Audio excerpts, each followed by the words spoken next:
आप सभी को जय श्री कृष्णा, राधे राधे। तो आज फिर सुनाते हैं लड्डू गोपाल की दया की कृपा की एक सत्य लीला कथा।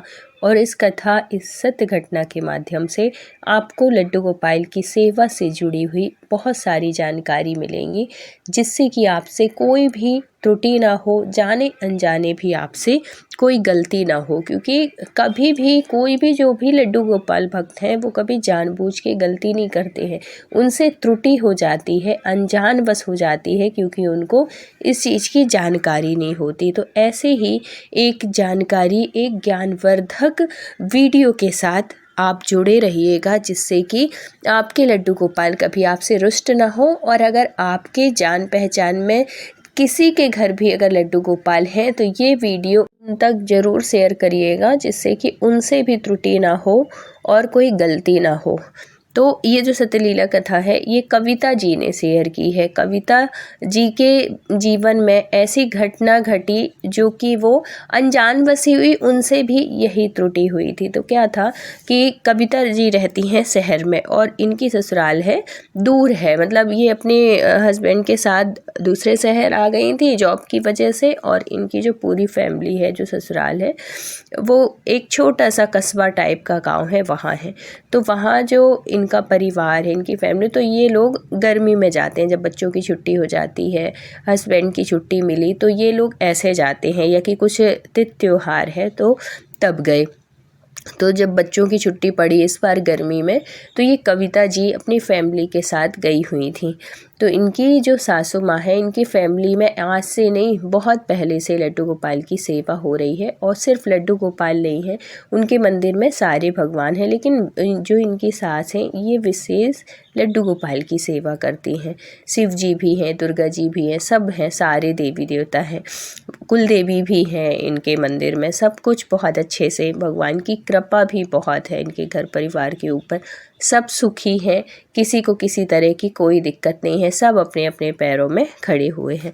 तो अब क्या होता है कि जब ये कविता जी गई हुई थी, तो जब गर्मी में जैसे जाएं, तो जो इनकी जेठानी लोग हैं तो वो भी साल भर घर में ही रहती हैं। तो ऐसा लगता है ना कि जब 2-4 लोग रहते हैं तो लगता है कि जब कोई आया तो कोई कुछ दिन के लिए, जैसे कि इनकी जो जेठानी थी वो जा नहीं पाई थी अपने मायके बहुत टाइम से, तो जब ये कविता पहुंची तो वो चली जाती हैं मायके। और इसी बीच इनकी जो सास हैं, इनको भी कहीं जाना है, क्योंकि गर्मी का टाइम है, गर्मियों में शादी ब्याह का भी टाइम होता है ना, तो इनके भी मायके में शादी का वो था, शादी थी। तो ये भी कुछ दिन पहले ही चली गई थी। तो अब ससुराल में बसती हैं ये कविता जी हैं।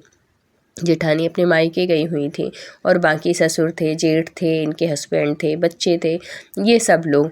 तो अब इनकी जब सास चली जाती, क्योंकि जब जैसे अगर सास कहीं गई तो इनकी जो जेठानी है ये बहुत अच्छे से संभाल लेती है, इनको सारी जानकारी है, सब कुछ पता है, क्योंकि वो सास के साथ भी रहती हैं और इतने दिन से सेवा पूजा देख भी रही हैं, तो देख के भी आदमी सीख जाता है ना, तो उनको सब कुछ पता था। लेकिन कविता जी जो थी वो बाहर रहती थी और इनका इतना परहेज हो नहीं पाता है, क्योंकि ये बाहर रहती हैं और खान पीन में भी थोड़ी सा वो लहसुन प्याज सब कुछ खाती हैं। लेकिन इनके ससुराल में एकदम टोटल, जिसको कहते हैं, लहसुन प्याज कुछ भी नहीं बनता, क्योंकि इनकी रसोई का पहले भोग लगता है भगवान को, फिर ही सब लोग खाना खाते हैं। तो भोग लगेगा तो फिर लहसुन प्याज का तो भगवान को भोग लगता नहीं है। तो इनके घर में कभी नहीं बना, इनके हस्बैंड लोगों को भी इतना पसंद नहीं है। लेकिन ये जो कविता जी है, इनके मायके में बनता था तो ये खाती हैं, बनाती है। लेकिन ऐसा नहीं है कि ये खाती हैं तो यहाँ भी खाएंगी, यहाँ पे जो नियम है वो पालन करती हैं। ये भी बहुत अच्छी बात है। बहुत से लोग होते हैं कि जो खाते हैं तो फिर जिद पे आ जाते हैं कि नहीं, हम यहाँ भी खाएंगे, हमें अच्छा नहीं लगता। तो ऐसा नहीं था इनके साथ में। तो इस वजह से ये अपने घर में जहाँ रहती थी वहाँ पे लड्डू गोपाल रखी नहीं थी, लड्डू गोपाल की सेवा नहीं करती थी। ऐसा नहीं है कि भगवान के प्रति कोई आस्था नहीं थी, भगवान की सेवा करती थी, मंदिर जाती थी, सब कुछ थी, त्योहारों का व्रत भी करती थी, लेकिन घर में लड्डू गोपाल नहीं रखी थी। वजह यही थी कि ये इनका चल नहीं पाएगा, बिना लहसुन के हो नहीं पाएगा। और फिर अभी बच्चे भी छोटे हैं, इतने अच्छे से सेवा हो पाती है नहीं हो पाती, और फिर जब पीरियड से हो जाएंगी तो लड्डू गोपाल की सेवा कौन करेगा। 1 से 2 हो ना तो फिर भगवान की सेवा में कोई टेंशन नहीं रहती, या कि फिर तब भी बन जाता है अगर आप हस्बैंड वाइफ हो और हस्बैंड का आपका रुझान है भगवान के प्रति, भक्ति के प्रति, या कि उनके पास थोड़ी बहुत टाइम है कि अगर हम उनसे कहें कि आज हमें पूजा नहीं करनी है कि कुछ भी, अगर इस तरीके की अगर समस्या है तो हस्बैंड अगर संभालने वाले हों तब भी कोई दिक्कत नहीं होती। बहुत से घर में ऐसे होते हैं जो कि मिल के सब लोग अच्छे से पूजा पाठ करते हैं, बहुत से लोग जहाँ भक्ति के प्रति कोई वो नहीं रहता, उनके पास टाइम ही नहीं रहता। देखो सबके जीवन में उतना ही टाइम है, 12 घंटे 24 घंटे सबको उतना ही टाइम मिलता है, लेकिन उसी टाइम को कैसे मैनेज करना है ये सबको आना चाहिए। तो अब उनका ये था कि सुबह सुबह ऑफिस रहता था और इतना उनके मन में भी नहीं था कि नहीं पूजा करके ही जाना है कि ये है वो है। इस वजह से भी कविता जी घर में लड्डू गोपाल नहीं रखी थी, लेकिन जब यहाँ आती थी तो बाकायदे भगवान की सेवा जब जैसे मिल जाता था मौका वो किया करती थी। तो अब जेठानी भी चली जाती हैं और सास को भी जाना पड़ जाता है शादी में, तो क्या होता है कि इनको इतनी ज़्यादा नॉलेज तो थी ही नहीं, क्योंकि लड्डू गोपाल की सेवा ही नहीं करती थी, इनके मायके में भी नहीं होती कि चलो मायके से सीखी हो। तो जैसे जो कुछ इनकी सास ने बता के गए थे कि बेटा सुबह जब भोग लगाना, जो भी नाश्ता बनाना ऐसा बनाना कि तुम भगवान का भोग लगा सको, तो चलो वो ऐसा कर देती थी, भगवान का भोग लगा के ही सबको देती थी। और दोपहर में भी ये था कि भगवान का भोग लगा के ही वो करना। और सास वैसे तो गई थी 1 हफ्ते के लिए, लेकिन शादी ब्याह वाले घर में जब जाओ ना तो लोग रोकने लगते हैं, अरे बुआ रुक जाओ रुक जाओ रुक जाओ ऐसे करके। तो वो गई थी 1 हफ्ते के लिए, लेकिन रुक गई 15 दिन।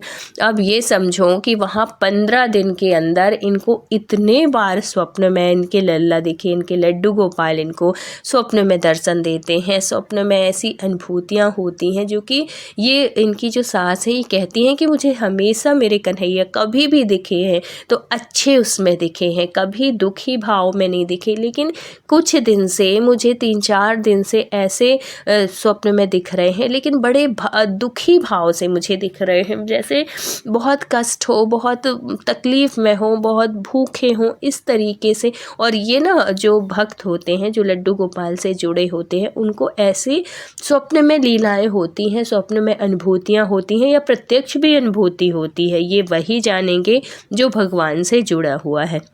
ये भाव होते हैं भक्त के, तब होते हैं ये जब हमारा और हमारे भगवान का कनेक्शन होता है, जब हम एक दूसरे से जुड़े होते हैं, जब हम भाव से उनकी सेवा करते हैं, किसी रिश्ते के साथ उनसे जुड़े रहते हैं। तो ये जो इनकी सास थी लड्डू गोपाल को एक छोटे बच्चे के रूप में उनकी सेवा करती थी, बिल्कुल लाला जैसे एक छोटा 6 महीने साल भर का बच्चा होता है ना, उस भाव से। जैसे सुबह जब वो दूध का भोग लगाती थी ना तो बड़े प्यार से उनको गोदी में एक टॉवल बिछाती हैं, उसके ऊपर लड्डू गोपाल को, जैसे अपन छोटे बच्चे के साथ वो करते हैं ना, अपने गोदी में ही छोटे लड्डू गोपाल को लिटाती, फिर उनको कटोरी चम्मच से बहुत प्यार से उनको ऐसे भोग समर्पित कर दूध का भोग लगाती, ऐसे कि लाला पी रहे हैं। अंदर मतलब अनुभूति ये हो रही है कि ये पी रहे हैं, ऐसे गुटुक गुटुक करके पी रहे हैं जैसे छोटा बच्चा पीता है, यही भाव होते। तो इसी तरीके से वो अपने कन्हैया की सेवा करती थी। दोपहर में भी वो बड़े भाव से अच्छे से बिठाल के उनके सामने पूरी थाली सजा के और बड़े भाव से उनको सेवा करती थी, भोग लगाती। तो इतने प्यार से जहाँ मान सम्मान मिले और जहाँ भाव मिले वहाँ तो कन्हैया प्रत्यक्ष रहते हैं और अनुभूति कराते हैं। और इनकी एक बार नहीं कई बार इनकी सास ने बता चुका कि हमारी परिस्थिति पहले बहुत ख़राब थी, लेकिन जब से मेरे घर में लड्डू गोपाल आए हैं, जब से मैंने लड्डू गोपाल की सेवा से जुड़ी, देखो भगवान को रखना और भगवान से जुड़ना बहुत अलग बात होती है। एक होता है कि भगवान को चलो हमारे मंदिर में है इसलिए हमें सेवा करना है एक काम के उससे, और भगवान से जुड़ना कि उनको उनकी हर पल हमें अनुभूति हो, थोड़ी थोड़ी देर में हमें उनके चेहरे में भाव समझ में आए, हम उनसे हर एक बात शेयर करें, सुख है दुख है कुछ भी करना है, हम अपने घर का उनको सदस्य माने। जब हम ऐसे सेवा करते हैं ना, तो उनके अंदर भी वो भाव होते हैं और वो भी हमें उस तरीके से अनुभूति कराते हैं। भगवान कहते हैं मैं भाव का भूखा हूँ। उनको किसी चीज़ से उनको कुछ मतलब ज़रूरी नहीं है कि जो रईस हों, जो बहुत पैसे वाले हों, जो बहुत बड़े लड्डू गोपाल रखते हों, सिर्फ उन्हीं के कन्हैया उनसे जुड़े हों या कि उन्हीं के कन्हैया उनको अनुभूति कराते हों। ना तो इसमें बड़े लड्डू गोपाल या छोटे लड्डू गोपाल से मतलब है, और ना ही धन दौलत पैसे से है, अमीरी रईसी से, इससे भी कोई मतलब नहीं है। भगवान सिर्फ होते हैं भाव के भूखे। अगर आप भाव से जुड़े हुए हो तो आप नमक रोटी कभी भोग लगाओगे, अचार रोटी कभी भोग लगाओगे ना, वो भोग भी भगवान स्वीकार करते हैं और बड़े प्यार से वो भोग लगा लेंगे, वो भोग स्वीकार करेंगे। लेकिन आप सब कुछ रखे हो, मेवा मिष्ठान सब कुछ है, और आपका भाव नहीं मिल रहा है, आप उनको कोई भाव नहीं दे रहे हो, किसी उससे नहीं आप उनका भोग लगा रहे हो, तो वो आपका कुछ भी नहीं स्वीकार करेंगे। रखे रहें। और क्या करते हैं, अपन भोग लगाते हैं तो स्वयं ही तो खाते हैं, वो तो खाते नहीं है, वो सिर्फ दृष्टि भोग लगाते हैं भगवान, और कुछ नहीं। खाते तो आप लोग ही है, हम सभी खाते हैं ना।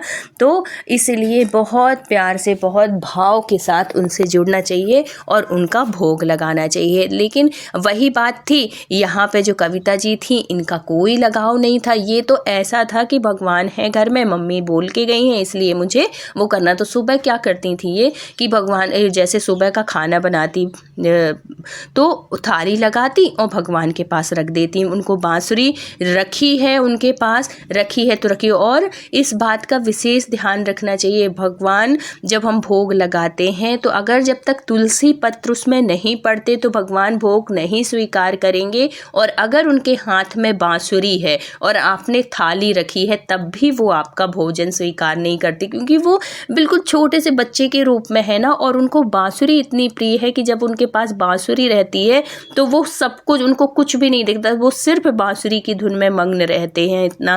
इतना प्रेम है उनसे। इसीलिए जो भी भक्त पहले जब भोग लगाते हैं उनको लड्डू गोपाल को, तो उनकी जो बांसुरी है उनको उठा के साइड में रख देते हैं कि प्रभु अब आप भोग लगाओ, फिर बाद में अपनी बंसी बजाना, इस भाव से। तो ये कब आता है, जब हम उनसे जुड़ते हैं। जब तक हम जुड़ेंगे नहीं तब तक हमें ये भाव कुछ भी पता नहीं होंगे।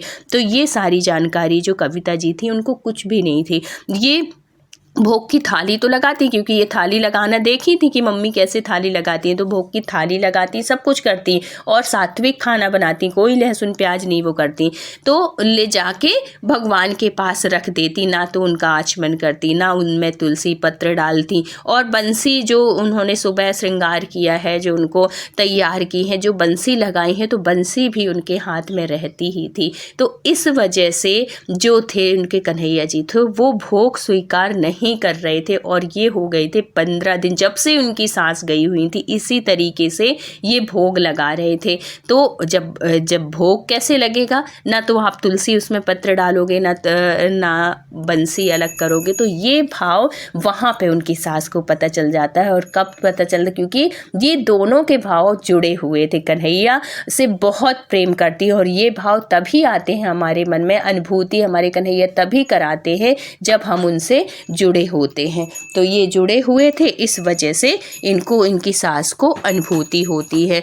और जब वो सास ऐसी बेचैन हो जाती हैं अपने कन्हैया के लिए कि ऐसे मुझे इस तरीके से दुखी भाव में क्यों दिख रहे हैं, तो जब वो आती हैं यहाँ पे तो उनको ऐसा लगता है कि क्या हो गया, क्यों मुझे ऐसे बार बार इस तरीके से। तो वो पूछती हैं कि बेटा तुम भोग लगाने में, उनकी सेवा में कुछ ऐसी गलती तो नहीं हुई, त्रुटि तो नहीं हुई। तो बोली नहीं मम्मी, रोज़ मैं भोग लगाती थी, उनके सामने थाली रख देती थी, भगवान के सामने जैसे आप लगाती थी वैसी करती थी। बोली अच्छा।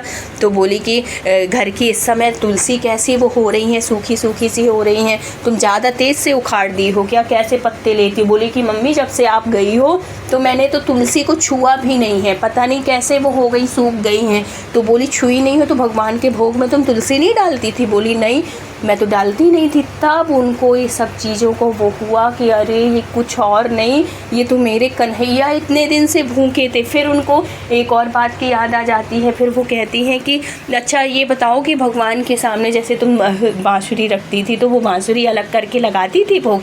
बोली नहीं मम्मी, वो भी मैं नहीं करती थी, उनको कुछ भी वो नहीं करती थी, बस मैं उनके सामने थाली लगा देती थी और कह देती थी भगवान भोग लगा लो।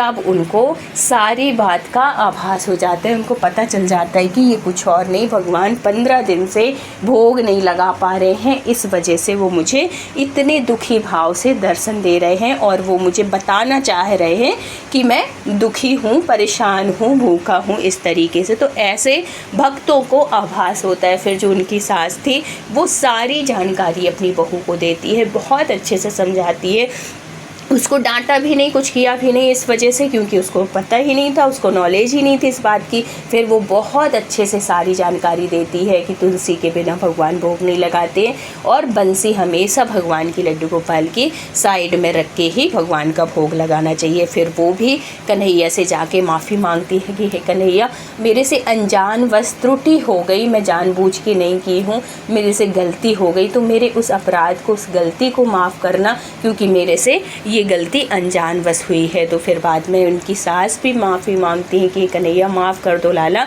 और तुम पहले जैसे ही, जैसे अनुभूति मुझे कराते थे, जैसे स्वप्न में दर्शन देते थे अच्छे हंसी खुशी, वैसे ही दर्शन दो और किसी से रुष्ट नहीं होना। तो हमारे जो लाला हैं, जो हमारे कन्हैया हैं, वो अपने भक्त से कभी रुष्ट नहीं होते हैं। जाने अनजाने अगर कुछ त्रुटि होती है ना, तो वो इसी तरीके से किसी न किसी माध्यम से हम तक वो जानकारी पहुंचा देते हैं, जिससे कि हमसे दोबारा गलती ना हो। तो ये वीडियो भी अगर आपके पास पहुंच रहा है तो इसमें भी आप अपने कन्हैया की कृपा समझिएगा, जिससे कि आपसे भी वो त्रुटि कभी ना हो। तो अगर वीडियो अच्छा लगा हो तो प्लीज़ लाइक, शेयर और सब्सक्राइब करिएगा। फिर मिलते हैं किसी धार्मिक सत्य घटना के साथ। जब तक अपना ख्याल रखिए, अपनों का ख्याल रखिए। Thank you so much full watch करने के लिए। राधे राधे।